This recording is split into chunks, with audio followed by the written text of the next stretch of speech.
Долгие годы Махидевран была любимой женщиной султана Сулеймана. Она жила мечтой о власти. Это и понятно. Любая мать хотела получить эту власть, чтобы с ее ребенком ничего не случилось. Времена тогда были суровы, выживали сильнейшие. И если дал слабину, то все. Махидевран была уготовлена долгая и тяжелая жизнь. Когда в ее жизни появилась Хюррем, она была вне себя от злости, часто называла девушку проданным мясом. Махидевран была из благородной семьи и матерью наследника престола, что вселяло в женщину самоуверенности. В истории есть расхождения. Некоторые говорят, что после драки Сулейман выслал Махидевран из дворца, а некоторые, что она осталась, так как у нее была дочь Разие, и она появилась после Мустафы, а следовательно тогда, когда уже свершилась драка. Когда Мустафа в свои 18 лет правил в своем Санжаке, сохранилось пару писем от послов и служителей Санжака.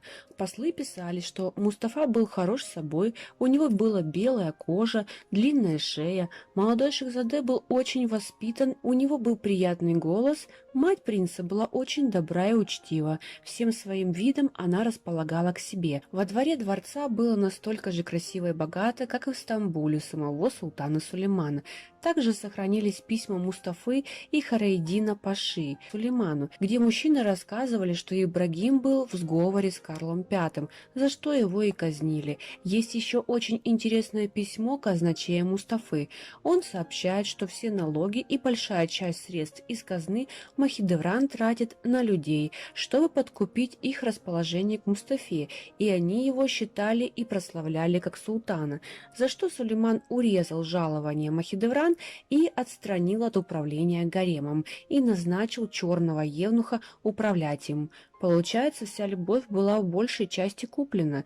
Это доказывает то, что когда Махидевран переехала в Бурсу после смерти сына, она жила в нищете и порой не могла оплатить съемное жилье в течение 10 лет. Но никто не помог Махидевран, ни янычары, ни народ, который любил Мустафу.